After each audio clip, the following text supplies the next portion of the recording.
Freunde, Verdansk ist endlich da. Ich weiß, viele von euch haben ewig drauf gewartet und geben dem Spiel jetzt die allerletzte Chance. Und tatsächlich haben die Entwickler eine Art 180-Grad-Wende vorgenommen. In sehr vielen Punkten auf die Community gehört. So wurde das Anti-Cheat angepasst, OG-Sounds sind zurück, Lootboxen sind zurück, Loot schwebt wie damals, keine lootbaren Perks mehr, Time to Kill ist höher und selbst das Movement wurde näher an das Original gebracht. Viele brauchen jetzt ein Video, das alles aufbricht und das euch alle Settings und alle Tipps und Tricks nennt, damit ihr schnell wieder zurück zu eurem alten Zustand findet. Und diesen Einstieg gebe ich euch in diesem Video. Heute erfährst du also in aller Kürze, was du für den perfekten Start auf Verdansk wissen musst. Wir fangen an mit den wichtigsten Gameplay, Interface und Grafik-Settings. Du erfährst die besten Ausrüstungen, sprich Perks, Waffen, Granaten und so weiter. Du erfährst grundlegende Tipps zum Aim und Movement. Und das Allerwichtigste, du erfährst sehr wertvolle Gameplay-Tipps, die dich sofort zu einem der besten machen, damit du viele Kills und Wins abräumst. Also, let's go! Okay, let's go! In Warzone angekommen, gehen wir natürlich erstmal durch die wichtigsten Settings und ich werde jetzt hier nicht super ins Detail gehen, sondern das alles mal so grob anreißen. Es geht darum, damit ihr möglichst schnell alles einstellen könnt, um direkt loslegen zu können. Aber eigentlich umfasst es schon vollumfänglich. Ich selber bin Maus- und Keyboard-Spieler. Man sieht hier, ich habe eine 8,5er Ingame Sense und 400 DPI. Für den es interessiert. Ansonsten ist das natürlich persönliche Präferenz. Auch bei der Tastaturbelegung stellt das ein, was für euch passt. Es gibt so ein paar Sachen, die man da vielleicht noch beachten kann. Eine davon ist, dass man vielleicht unter anderem nur Klettern einstellt, sodass man per Tastenknopfdruck nur einmal drückt, um irgendwo drüber zu hechten und nicht zweimal Leertaste drücken muss. Unter anderem habe ich hier auch noch Rutschengebeine, das heißt, ich umgehe den sogenannten Dead Slide, also wenn ich die Taste drücke, dann rutscht er wirklich und nicht, dass ich aus Versehen mich nur ducke und der Slide kommt nicht. Das sind so die zwei Punkte an der Stelle. Wir gehen zur Bewegung. Hier würde ich empfehlen, Taktik-Sprinthilfe einzustellen und ich habe hier die Sprintverzögerung auf 0 und die Seitwärts-Sprinthilfe an und die Rückwärts-Sprinthilfe aus. Kann man aber auch anstellen, habe da ein bisschen rumexperimentiert. Das empfehle ich auf die schnelle Kletterhilfe würde ich auf jeden Fall ausstellen. Überall den Eckenblick kann man hier anlassen.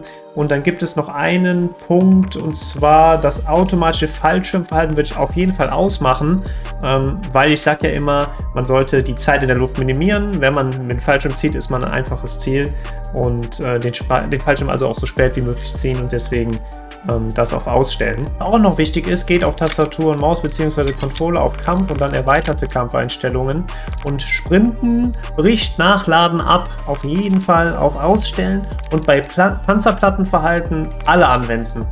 Wichtig. Wir gehen weiter zur Grafik, fangen an mit der Anzeige.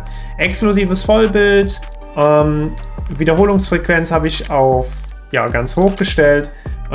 Ansonsten kann ich hier eigentlich nur in aller Kürze durchscrollen. Ihr könnt euch das anschauen und auch gerne übernehmen. Ich kann nur so viel sagen, auch besonders bei der Qualität. Wie gesagt, ich halte das jetzt hier kurz. Stellt das hier gerne ein, was ich eingestellt habe, aber stellt alles vor allem auf Performance und nicht Qualität, beziehungsweise schaut auf die FPS, die euch hier oben angezeigt werden. Und wenn ihr, ich sag mal, über 130 FPS habt, ist das auf jeden Fall erstmal okay. Desto mehr, desto besser. Ich sag mal aus Shooter-Schwitzer-Sicht. Ich habe lieber mehr FPS und weniger Qualität. Wenn ihr aber einen High-End-Rechner habt, sowieso über 200 FPS habt, dann könnt ihr natürlich auch verbesserte Qualität einstellen. Bei der Ansicht gibt es so ein paar Punkte, die ich auf jeden Fall empfehle. Field of View sollte auf jeden Fall über 105 sein. Ich empfehle auf 120. Das sollte auch beeinflusst sein, damit beim Reinzoomen im Prinzip nicht so viel Sichtfeld verloren geht und das Ganze auch nicht so unruhig wirkt. Waffen-Sichtfeld habe ich auf breit. Und ansonsten könnt ihr das auch gerne übernehmen. Was hier noch wichtig ist, ist die Kamerabewegung, Ego-Perspektive und auch in externer Ansicht auf Minimal stellen, dass halt der Kopf beim Laufen nicht so sehr wackelt und jetzt endlich Unruhe bringt. Bei Thema Audio gibt es so ein paar Sachen, die ihr gerne übernehmen könnt. Es kann aber sein, dass sich jetzt auch mit diesen und auch den nächsten kommenden Updates da wieder ein bisschen was ändert. Aber zum Beispiel ist es wichtig, dass ihr hier bei der Spielgesamtlautstärke auf mehr klickt und dass die Effektlautstärke hoch ist, weil in der Effektlautstärke Lautstärke stecken die Steps. Ansonsten die Gesamtlautstärke könnt ihr dann wiederum runterstellen, aber macht die auf jeden Fall auf 100. Ansonsten, ich habe hier Tiefschlag eingestellt. Genau, dann habe ich diesen verbesserten Kopfhörermodus an.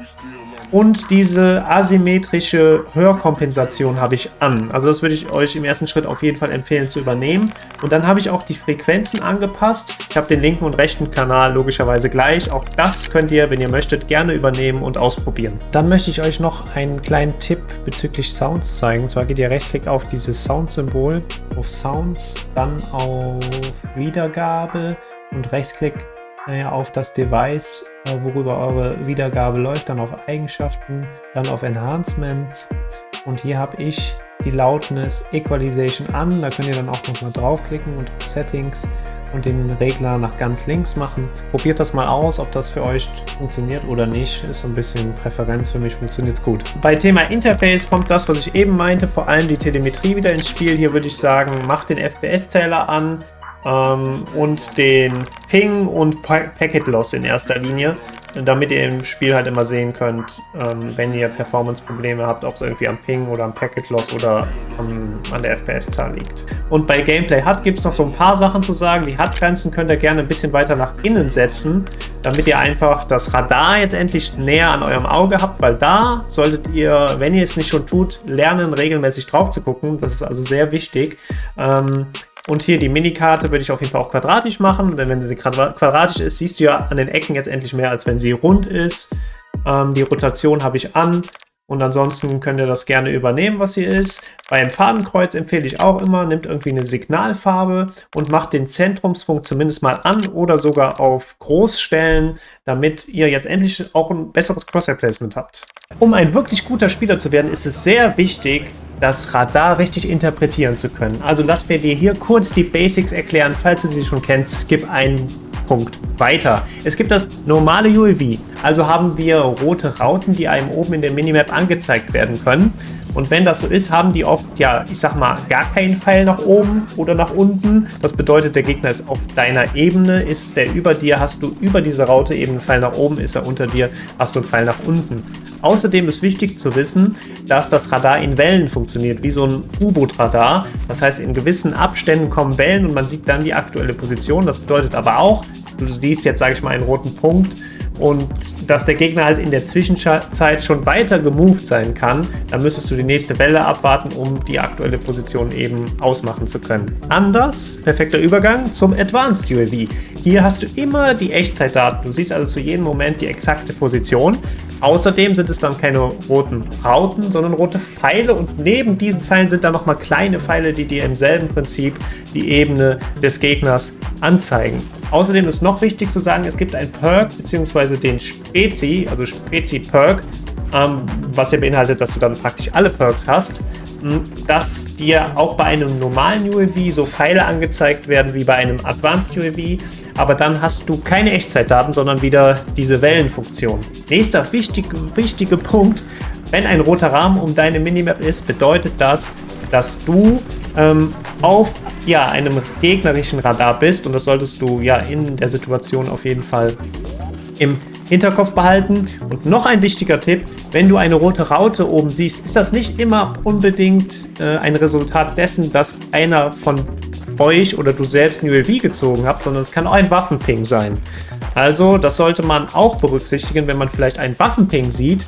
Da können dann auch noch mehrere Gegner sein, die nicht angezeigt werden. Das Thema Movement. Ich möchte euch hier so kurz und prägnant so das aktuelle Movement ein bisschen näher bringen, aber gleichzeitig auch ein paar Tipps geben, die unheimlich wichtig sind, um jetzt endlich ein guter Spieler in Call of Duty zu sein. Also das Movement wurde ein bisschen angepasst. Man kann das so zusammenfassen, dass es etwas langsamer gemacht wurde, aber auch etwas direkter ist und somit sich flüssiger anfühlt und auch einfach viel näher ans Original kommt. Ich komme nachher auch nochmal öfter darauf zu sprechen, dass das Spiel einfach näher ans Original insgesamt gebracht wird und auch einfach taktischer ist. Ich blende euch hier auch mal ein, was jetzt genau am Movement geändert wurde. Es wurden Sachen ein bisschen schneller und ein bisschen langsamer gemacht, aber im Grunde näher ans Original, ein bisschen langsamer in Summe und flüssiger.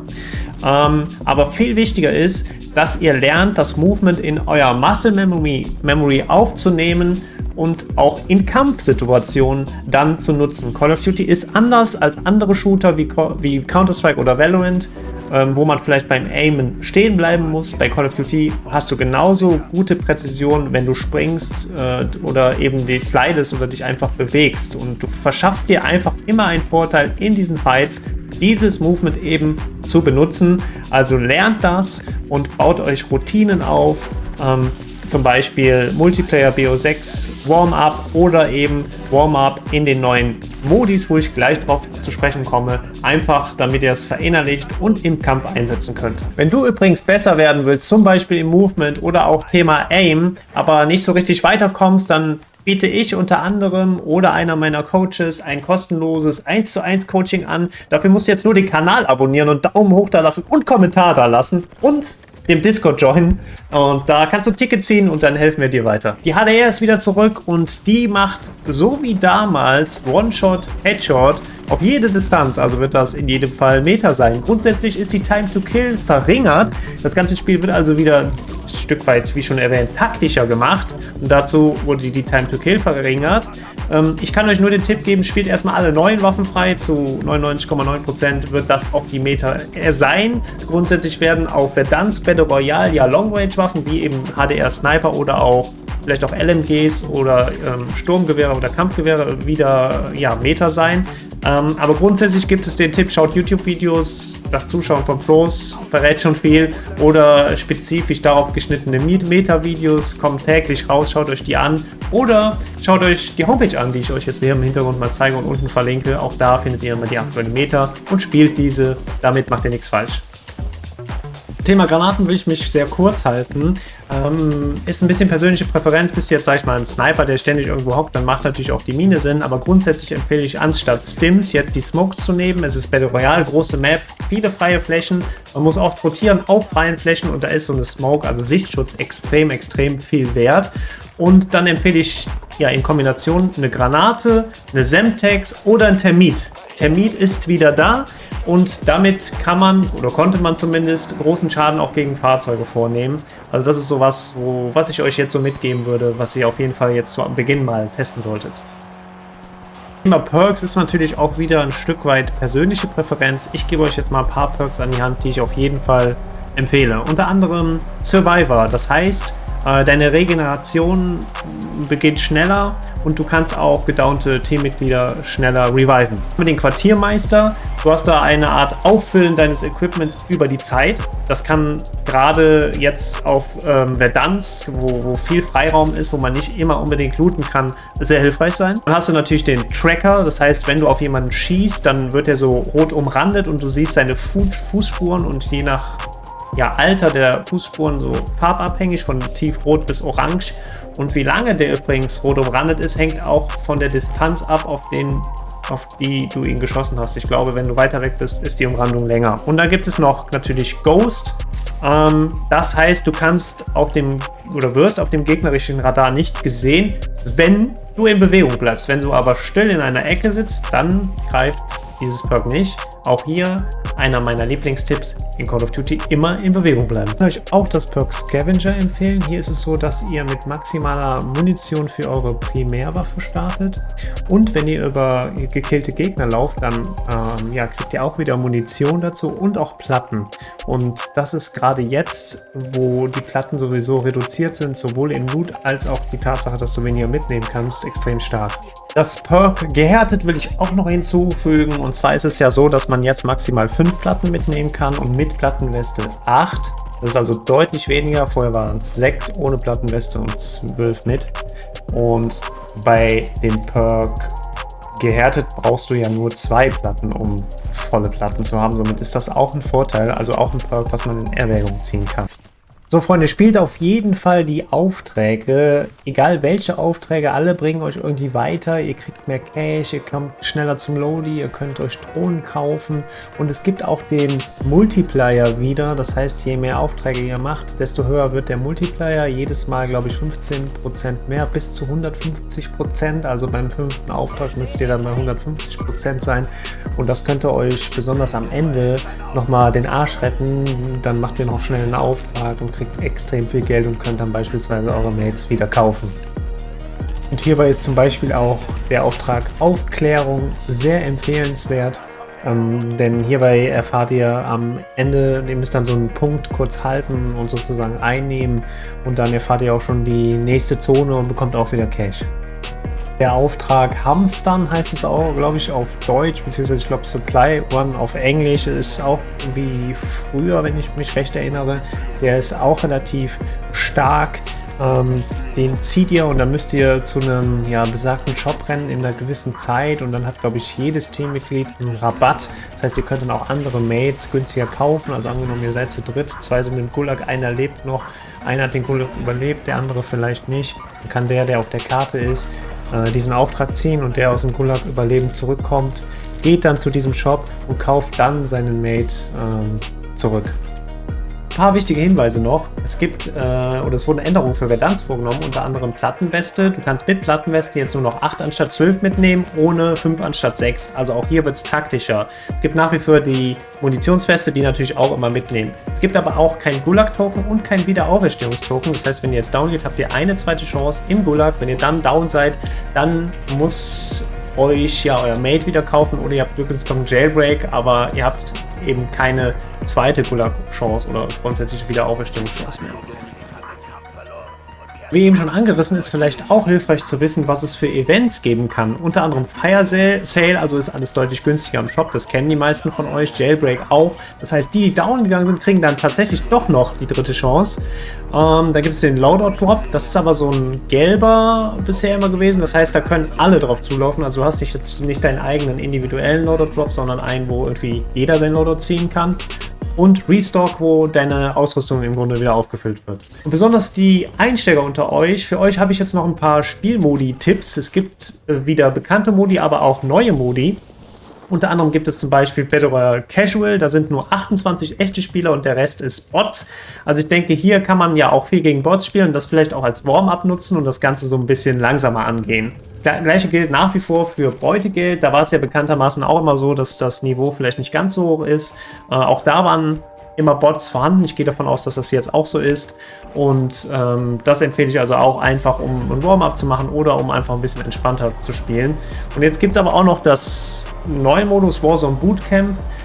Hier ist es auch so, dass die Stats da nicht gewertet werden, also die Tode und Kills, es geht nicht auf die KD, wenn man so will. Hier gibt es 20 Spieler und 24 Bots und auch das ist auch vom Hersteller so gedacht, dass man das nutzen kann, um zu trainieren, um seine Skills zu verbessern. Also wenn ihr BO6 nicht habt, Multiplayer offline nicht spielen könnt auf dem eigenen Server, wie ich das ja in meinen Coachings immer empfehle. Ich lade euch übrigens jetzt herzlich ein, in unseren Discord zu kommen. Wenn du ein Coaching willst, kannst du danach da fragen. Und ja, Warzone Bootcamp, also eine schöne Alternative dazu. Und jetzt kommen wir zu den Gameplay-Tipps und Tricks, die dich versprochen wirklich schnell zu einem guten Spieler machen werden, wenn du es schaffst, die zu befolgen. Zuerst einmal müssen wir verstehen, viele von euch haben Wiederauferstehung gespielt und Battle Royale an sich ist einfach was ganz anderes. Man spielt viel mehr um sein Leben. Jetzt ist aber mit Verdansk nochmal einiges anders. Wir sind in diesen Battle Royale Modus zurück, wie wir es zu Anfang von Warzone oder wenn man so will PUBG damals kannte. Es ist alles etwas langsamer und taktischer. Wir haben ja gesehen, die Entwickler haben zum Beispiel die Ballon-Ziplines weggemacht, sodass man jetzt nicht mehr so schnell von A nach B kommen kann. Die Time to Kill ist höher, das Movement wurde angepasst. Das sind alles so kleine Justagen, würde ich mal sagen, die uns Spieler dazu zwingen, alles wieder so ein bisschen wie früher anzugehen, also ein bisschen langsamer und auch vor allem taktischer. Das bedeutet, man muss sich einfach mehr Gedanken machen über die Spielzüge, die man als nächstes macht. Man kann nicht einfach mehr, ich sag mal, sinnlos pushen oder man sollte auch nicht immer direkt jetzt sagen, okay, ich habe den genockt, ich pushe jetzt mal eben rüber, um den zu finishen. Nein, man sollte sich immer ein Stück zurückhalten und überlegen, was man tut und mit Köpfchen spielen. Denn wir haben nur eine zweite Chance. Das ist ja auch so eine kleine Änderung. Es gibt zum Beispiel keine Gulag-Tokens mehr, keine Wiederauferstehungskits. Das heißt, wenn du down bist, hast du eine Chance über den Gulag. Und wenn du dann down gehst, ist es vorbei, beziehungsweise müssen sich deine Mates wieder kaufen oder du hast Glück und es kommt ein Jailbreak. Und Teamplay, das werdet ihr auch schnell merken, ist noch viel, viel, viel wichtiger. Und wenn sich dann einer trennt oder irgendwie schnell pushen will und ins offene Feld läuft, dann geht das meistens schief. Also Teamplay, spielt zusammen und kommuniziert und schmiedet zusammen den Plan und setzt ihn dann zusammen um. Das wird euch jetzt endlich zu mehr Erfolg bringen. Ansonsten, ihr wisst, wenn ihr keine Teamplayer habt, Freunde habt, mit denen ihr jetzt Verdansk zocken könnt, dann kommt gerne in unseren Discord-Channel. Hier erhaltet ihr auch, wenn ihr wollt, ein kostenloses Coaching von mir oder einer unserer Coaches. Und wie gesagt, wir sind eine nette Community, die einfach gerne zusammen zocken. Das Skill-Level geht von Anfänger bis stark Fortgeschrittene, alles dabei. Zum Early Game am Anfang ein paar Worte. Geld ist jetzt Mangelware. Ihr habt nicht mehr so viel Geld, wie ihr es gewohnt seid. Das heißt, die Aufträge gewinnen jetzt nochmal an Stellenwert. Ihr müsst also gerade am Anfang euch Spots suchen, wo vielleicht ein Shop ist und auch möglichst viele Aufträge sind, damit ihr die machen könnt, und mit dem Geld könnt ihr dann wieder in diese Routine, die ich sonst auch immer wieder nenne, also erstens euer Lodi besorgen, zweitens Informationen besorgen und mit den Informationen den nächsten Schachzug machen, beziehungsweise auf Leute draufgehen und eben Kills farmen und dann weiter Aufträge machen. Ich habe ja eben auch erklärt, es gibt den Multiplayer, da kriegt ihr noch mehr Geld, weil mit dem Geld könnt ihr euch Gasmassen kaufen, Wiederbelebungskits kaufen. Das sind alles Dinge, UAVs, die man eben unbedingt braucht und einem die Gewinnchancen jetzt endlich deutlich erhöhen. Und in dem Zuge muss man ja auch relativ schnell von A nach B kommen. Es gibt aber keine Ziplines mehr. Also braucht ihr Fahrzeuge. Also benutzt die Fahrzeuge. Gerade die Bertha, dicke Bertha nennt man das wohl, habe ich jetzt erfahren. Ich habe selbst ja Warzone damals nicht viel gespielt. Oder der LTV oder auch der Heli. Aber habt da immer im Hinterkopf, dass es an gewissen Punkten im Spiel auch Sinn macht, vielleicht mehr zu Fuß zu gehen, weil ihr zieht halt einfach immer Aufmerksamkeit auf euch, besonders mit dem Heli, aber auch mit anderen Fahrzeugen. Das ist immer so eine Abwägung.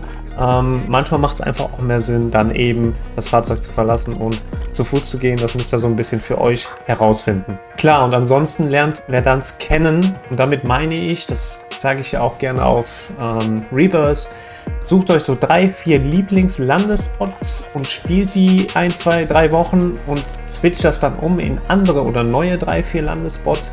Warum? Hierbei geht es einfach darum, die Map-Kenntnisse für Verdansk aufzubauen. Nicht jeder von uns hat das OG Verdansk so viel gespielt, ich selbst auch nicht.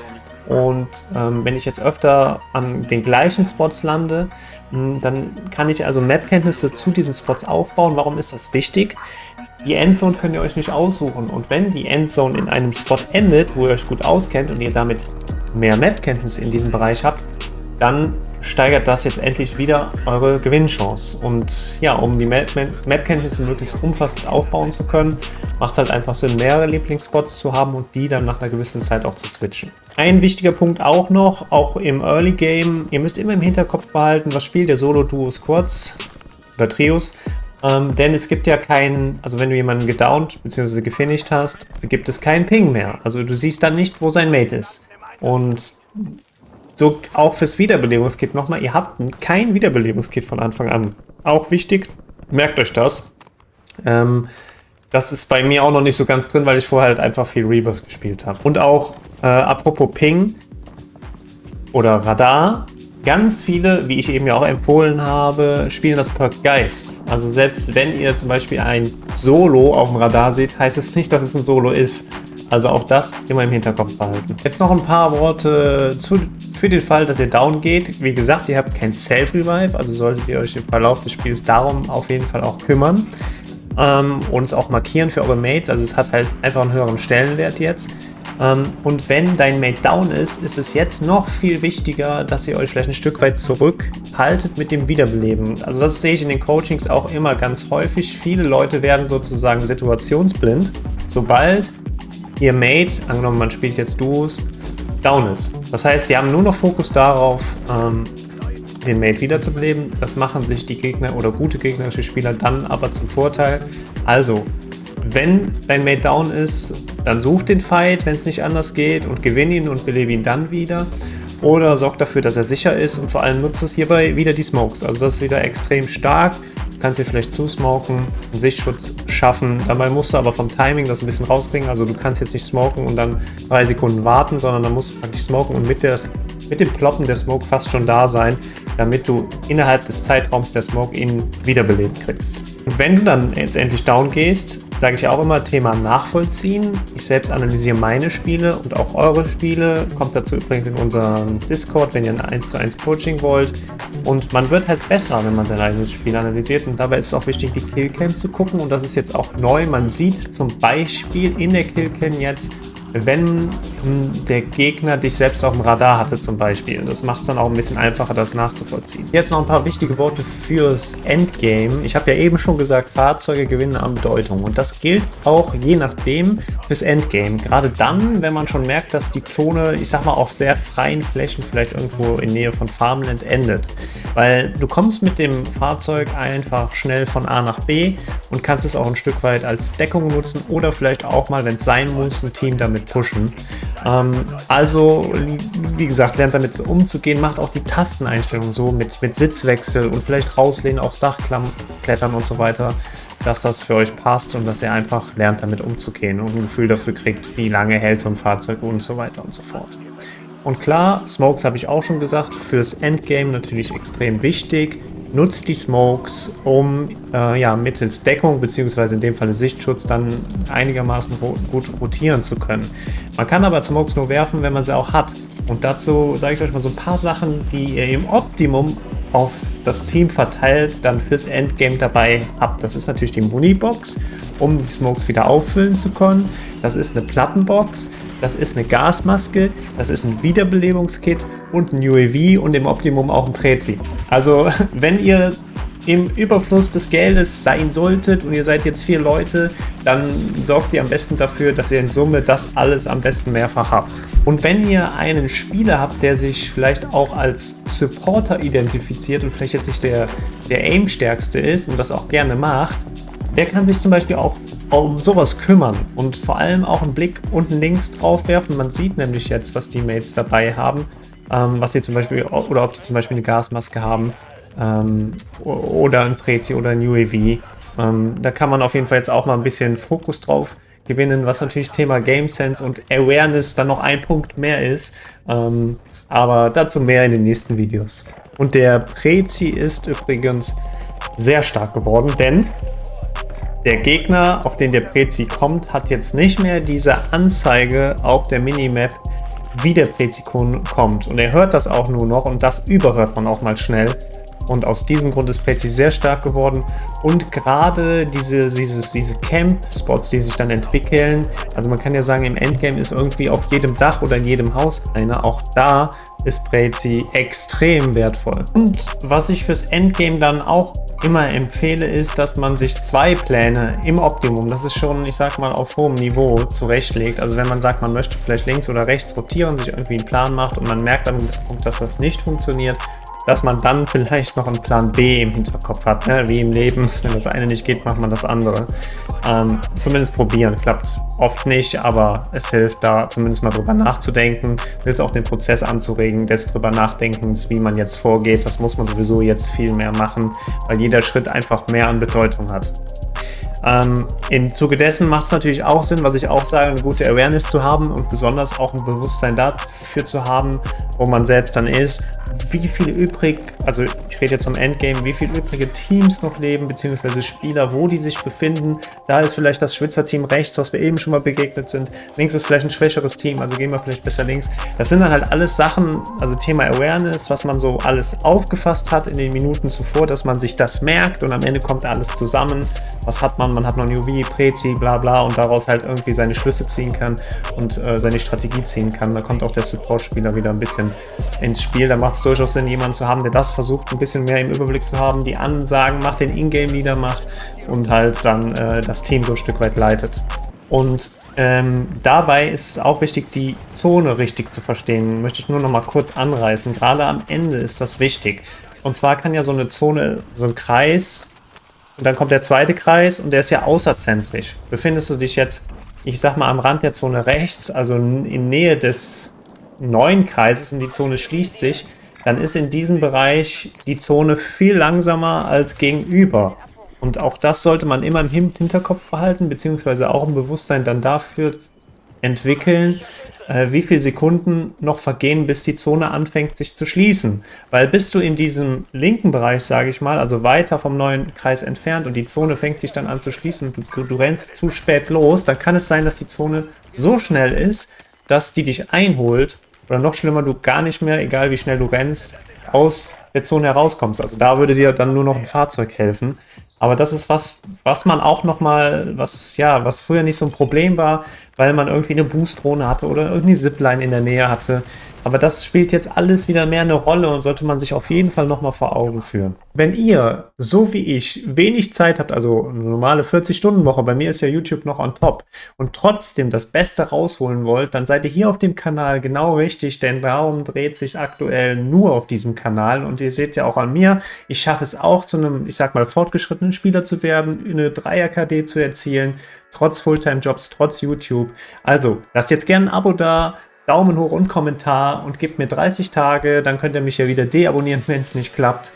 Ich zeige euch bzw. helfe euch, wie das möglichst effizient und möglichst schnell klappt. Ansonsten, wenn ihr gerade wieder neu in Warzone einsteigt und vielleicht wieder auf der Suche nach der richtigen Sense seid und auch das Aim nochmal auffrischen wollt, dann schaut euch jetzt unbedingt dieses Video an.